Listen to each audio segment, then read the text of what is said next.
So guys आज का ये वीडियो बड़ा ही इंटरेस्टिंग होने वाला है क्योंकि आज की एडवांस इंग्लिश स्ट्रक्चर डे 109 की लेसन में यहाँ पे हम लोग कुछ नए नए सेंटेंसेस सीखने वाले हैं।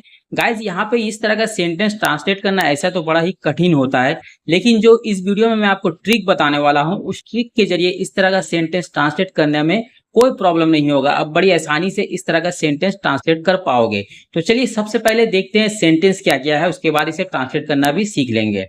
देखिए, वो पढ़ते पढ़ते क्या कर रहा था। वो पढ़ते पढ़ते क्या कर रहा था। या फिर तुम खड़े खड़े क्या देख रहे थे। तुम खड़े खड़े क्या देख रहे थे। या फिर तुम खाते खाते क्या सोच रहे थे। तुम खाते खाते क्या सोच रहे थे। या फिर वो जाते जाते क्या बोल रहा था। वो जाते जाते क्या बोल रहा था। तो गाइज यहाँ पे आपने नोटिस किया होगा ये जो सारे सेंटेंसेस है यहाँ पे एक चीज आपको कॉमन दिखा होगा, और वो है जब भी मैं किसी वर्ब के बारे में यहाँ पे बोल रहा हूँ वो वर्ब को दो बार यूज किया जा रहा है। जैसे कि पढ़ते पढ़ते, खड़े खड़े, खाते खाते, जाते जाते। तो जब भी किसी सेंटेंस में ऐसा आए जहां पे आपको वर्ब को दो बार यूज करना हो और क्वेश्चन और वो सेंटेंस इंट्रोगेटिव सेंटेंस हो, तो वहां पे आपको एक एडवांस स्ट्रक्चर का यूज करना है। तो चलिए सबसे पहले मैं आपको एडवांस स्ट्रक्चर बता देता हूं, उसके बाद इसे ट्रांसलेट करना भी सिखा दूंगा। तो गाइज नीचे यहाँ पे मैंने लिख रखा है, देखिए आपको स्क्रीन पे दिख रहा होगा। सबसे पहले इस तरह का सेंटेंस को ट्रांसलेट करने के लिए आपको सबसे पहले वाइल का यूज करना है, ठीक है। सबसे पहले वाइल का यूज होगा, उसके बाद वर्ब के साथ आईएनजी ज्वाइन करना है। जो आपका वर्ब होगा उसके साथ आईएनजी प्लस करना है, ठीक है। उसके बाद व्हाट का यूज करना है, उसके बाद हेल्पिंग वर्ब का यूज करना है, उसके बाद आपको सब्जेक्ट का यूज करना है, उसके बाद वर्ब का यूज करना है, और उसके बाद अदर वर्ड का यूज करना है, ठीक है। समझ में आ गया आपको। पहले वाइल का यूज करना है, उसके बाद वर्ब के साथ आईएनजी प्लस होगा, उसके बाद वर्ड का यूज करना है, उसके बाद हेल्पिंग वर्ब का यूज करना है, उसके बाद सब्जेक्ट का यूज करना है, उसके बाद वर्ब का यूज करना है, उसके बाद अदर वर्ड का यूज करना है। अगर अदर वर्ड नहीं रहा तो आपको नहीं लिखना है, ठीक है। अब चलिए इसके जरिए सेंटेंस बनाना सीख लेते हैं। तो हमारा पहला सेंटेंस है, वो पढ़ते पढ़ते क्या कर रहा था। वो पढ़ते पढ़ते क्या कर रहा था। अब देखिए इसे ट्रांसलेट करने के लिए सबसे पहले आपको वाइल का यूज करना है, तो यहाँ पे लिख लेते हैं वाइल। उसके बाद वर्ब आएगी, तो यहाँ पे वर्ब क्या है, पढ़ते पढ़ते, मतलब पढ़ना का इंग्लिश क्या है, स्टडी। तो यहाँ पे लिख लेते हैं स्टडी, और इसके साथ आईएनजी जुड़ेगा। ये मैंने आपको पहले ही बताया है, इसके साथ आईएनजी होगा। जो वर्ब रहेगा उसके साथ आईएनजी हो जाएगा, जुड़ जाएगा।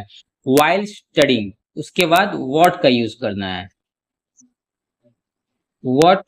उसके बाद सब्जेक्ट आएगा, नहीं उसके बाद यहाँ पे हेल्पिंग वर्ब आएगा।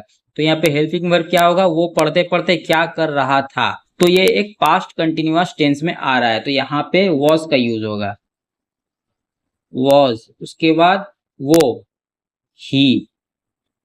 उसके बाद वर्ब आएगा, तो यहाँ पे वर्ब क्या है, क्या कर रहा था। तो कर रहा था यहाँ पे डूइंग हो जाएगा। डू करना का इंग्लिश डू है, उसके साथ आईएनजी, डूइंग। उसके बाद क्वेश्चन मार्क। वो पढ़ते पढ़ते क्या कर रहा था, while studying what was he doing, while studying what was he doing, okay. चलिए नेक्स्ट एग्जांपल देखते हैं। तुम खड़े खड़े क्या देख रहे थे। तुम खड़े खड़े क्या देख रहे थे। तो यहाँ पे देखिए, यहाँ पे भी सबसे पहले आपको while का यूज करना है, while।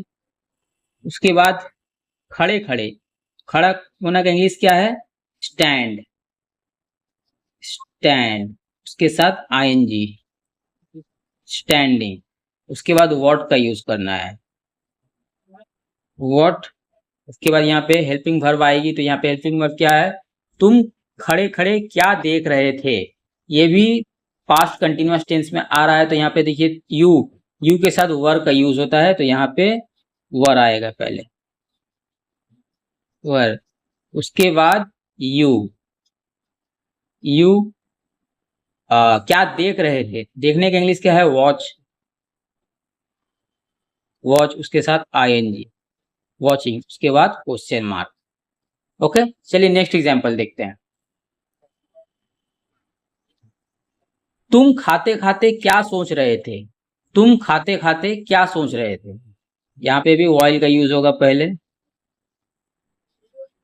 वाइल, खाते खाते मतलब ईटिंग, ईट के साथ आईएनजी जुड़ जाएगा, ईटिंग, ईटिंग। उसके बाद वॉट का यूज होगा, वॉट। उसके बाद वर का यूज होगा, यहाँ सोच रहे थे, ये भी पास्ट कंटिन्यूअस टेंस में आ रहा है तो यहाँ पे वर का यूज होगा, क्योंकि यहाँ पे यू है, तुम मतलब यू, तो यहाँ पे वर का यूज पहले होगा, वर। उसके बाद यू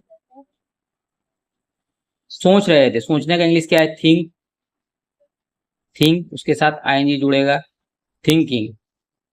ठीक है, तो यहाँ पे आईएनजी क्यों जोड़ रहा है, क्योंकि ये पास्ट कंटिन्यूअस टेंस में बात हो रहा है, इसलिए यहाँ पे वर्ब के साथ आईएनजी जुड़ेगा। ओके, चलिए नेक्स्ट एग्जांपल देखते हैं। वो जाते जाते क्या बोल रहा था, वो जाते जाते क्या बोल रहा था, यहाँ पे भी वाइल का यूज होगा पहले, वाइल। जाते जाते मतलब जाना का इंग्लिश क्या है, गो, उसके साथ आईएनजी जुड़ेगी, गोइंग।